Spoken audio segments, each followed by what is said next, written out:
Assalamualaikum warahmatullahi wabarakatuh. Hari ini kita akan servis lampu LED Visicom 20 watt lur. Seperti apa caranya? Marilah kita ikuti terus video ini supaya kamu mendapatkan manfaat dari apa yang telah kita bagikan. Nah, di sini kita lihat ya. Bentuk dari LED Visicom ini adalah tipe kapsul, dan untuk membuka ini kita pakai kepi yang sudah ditipiskan. Dan sebelum kita bongkar, ini kita cek dulu menggunakan anti konslet. Nah, anti konslet di sini sudah pernah kita bagikan cara pembuatannya. Bisa kamu cek di video di galeri channel kita ya. Dan di sini kita buka perlahan-lahan, kita masukkan pojokan kepi ke arah dalam casingnya lur, sehingga silikonnya bisa terputus dan mudah untuk kita buka.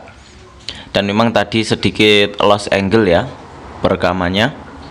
Dan di sini kita cek LED-nya secara fisik, dia masih kelihatan normal ya, masih celing ini. Kalau yang sudah putus itu biasanya tampilan LED-nya dia seperti ada kecoklatan-kecoklatan di bagian dalam LED-nya. Akan tetapi ini masih dalam kondisi seperti baru ya secara fisik. Dan di sini kita cek menggunakan modul tegangan tinggi dengan arus kecil. Nah, untuk pembuatannya bisa kamu cek di video kita, sudah pernah kita bagikan ya, untuk pembuatan dari alat tester LED-nya. Dan untuk yang pengen membuat yang tidak nyetrum, nah itu bisa pakai modul HV namanya. Bisa kamu dapatkan di toko Dokter Lampu TV. Modul HV itu harganya sekitar 35.000. Bisa diinput menggunakan charger HP ya. Jadi sangat mudah sekali dan lebih aman karena tidak langsung ke tegangan PLN. Karena kalau kita servis juga kita harus mengutamakan keamanan dari kita sendiri lur. Bukan hanya tujuannya untuk menyalakan lampu, akan tetapi kita juga memberikan keamanan terhadap diri kita sendiri. Dan setelah kita buka seperti itu, ada dua kabel ya, itu kabel AC, dan di sebelahnya ada fuse ya, sekring ya.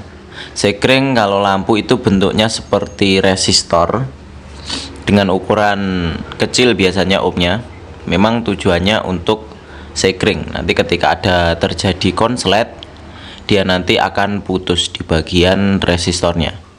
Dan di sini kita pukul menggunakan semacam besi ya, ini untuk pelintir kawat. Intinya bentuknya seperti itu tadi, usahakan ujungnya datar supaya mudah kita gunakan. Nah, di sini terlihat elko-nya ya, itu ada semacam cairan yang nempel di tangan saya itu. Nah, ini tandanya elko-nya dia kondisinya bocor lur. Biasanya elko bocor ini dia semacam konslet di dalam elko-nya sehingga menghasilkan panas dan elko-nya bocor ya.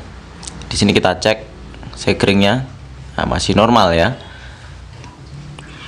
Nah, dan kita cek lampunya, ternyata pada ini bisa menyala, padahal tadi tidak bisa menyala. Ya, kan tetapi meskipun menyala dan kita sudah mengetahui komponen mana yang rusak, jadi kita harus mengganti dari komponen yang rusak tersebut. Dan dalam kasus ini yang rusak adalah bagian elko-nya. Jadi kita ganti menggunakan elko tadi ukurannya 10 mikro ya. Bila kamu tidak punya 10 mikro, bisa pakai ukuran di atasnya. Karena prinsipnya untuk elko di sini semakin tinggi ukuran mikro semakin bagus. Dan tentu saja di bagian voltase harus 400 volt ya. Nah, meskipun ukurannya 1000 mikro, kalau voltasenya rendah nanti akan meletus juga. Karena di bagian titik elko ini tegangannya sampai 300 ya, 300 volt. Jadi minimal elko tegangannya adalah 400 volt. Nah, dan di sini untuk melepas timah yang sudah kering, sudah lama di sini ya. Ini biasanya akan susah meskipun kita berikan gondorukem. Nah, dia biasanya kering dan sangat keras karena bekas panas dari elko mungkin menjadikan dari timahnya ini menjadi kering. Nah, bisa kita lihat. Dan di sini kita perekaman menggunakan handycam ya. Jadi bisa sangat jelas sekali. Nah, meskipun kita kasih gondorukem, dia seperti agak sulit ya ini untuk dilepas. Nah, karena timah dalam kondisi kering. Karena timah itu biasanya juga memang ada kualitas ya. Semakin bagus kualitas, dia akan mudah untuk disolder. Nah, di sini timah kering ya seperti ini, sangat sulit sekali. Solusinya itu bisa kita menambah timah yang baru yang bagus untuk mengencerkan dari timah yang lama. Nah, ini masih sulit ini. Nah, di sini saya coba untuk menambahkan timah yang baru dan bisa kita lihat ya, langsung seperti mencair ya timah yang lama, karena pengaruh dari kualitas timah yang baru. Dan untuk timah yang bagus itu biasanya kalau kita pengen beli itu kita cari yang mengkilap ya. Jadi timahnya tidak berwarna abu-abu buluk permukaannya, akan tetapi kita cari yang benar-benar mengkilap. Itu biasanya timah yang berkualitas bagus. Nah, untuk timah yang bagus itu biasanya bisa kita pakai yang merek Paragon, itu bagus. Kalau merek pancing dan lain sebagainya atau payung itu saya memang belum pernah coba, kan tetapi itu kelihatannya bagus juga. Nah, di sini kita solder dengan kutub sesuai dengan kutub aslinya, positif dan juga negatif.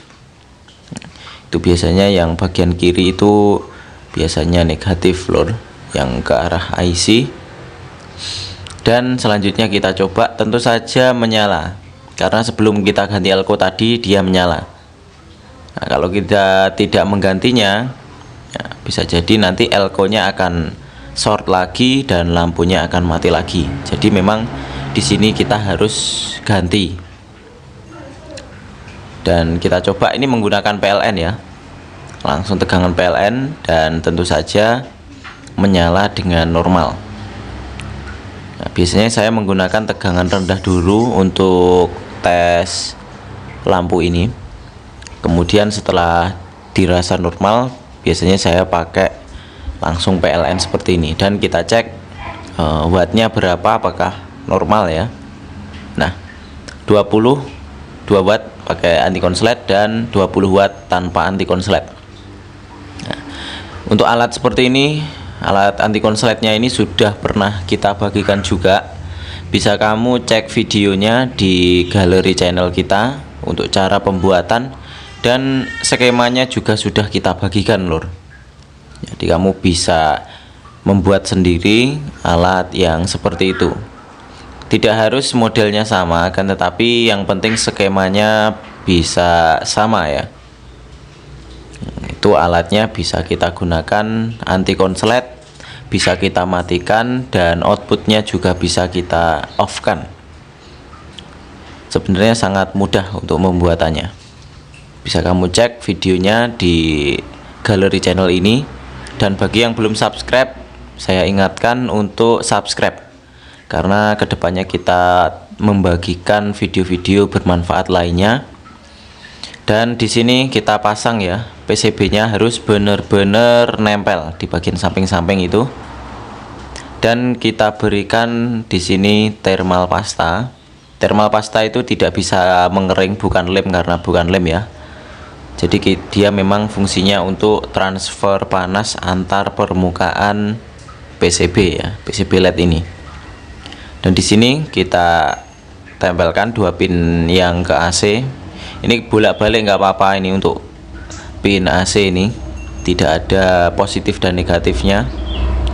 Dan selanjutnya adalah kita berikan penitiknya. Nah, kita masukkan dan kita tutup bagian tutupnya. Biasanya saya memberikan seperti ini, lem ini, yang ini lem ya, ini lem silikon, hanya beberapa titik untuk memperkuat dari tutupnya dan menghemat lem ya, tentu saja. Nah, tidak usah terlalu banyak, kita hemat di beberapa titik saja sudah kuat biasanya. Dan selanjutnya ini kita tutup. Nah, ini masih kotor ya, ini bekas cairan uap dari elko tadi. Karena cairan elko itu biasanya ketika panas dia akan menjadi uap air dan menempel di permukaan ini. Meskipun jaraknya jauh, tapi dia bisa menempel di dalam casingnya itu karena bentuknya uap air. Nah, kita cek, mantap sekali lur, sangat terang. Dan jangan kemana-mana, ini masih ada kelanjutan videonya. Dan selanjutnya di sini kita beri segel ya, dan juga harga dari servisan kita kali ini lur. Dan harganya berapa? Terus kita simak di sini ya. Berapa sih tarif untuk servis dengan kerusakan elko seperti ini di kios kami? Nah, kita simak. Dan elko itu biasanya 10 mikro di toko kami harganya sekitar 1000 kalau nggak salah ya, 1000 kalau nggak 1500, lupa saya, kisaran 1000 lah untuk 10 mikro. Nah, ini kita tulis tanggalnya di sini, memang tanggal 6 bulan 11 saya servis lampu ini. Nah, dengan biaya 15.000 ya, 15.000. Untuk komponennya cuma 1000. Oke, itu saja yang bisa kita bagikan. Sampai jumpa lagi di video kita berikutnya. Assalamualaikum warahmatullahi wabarakatuh.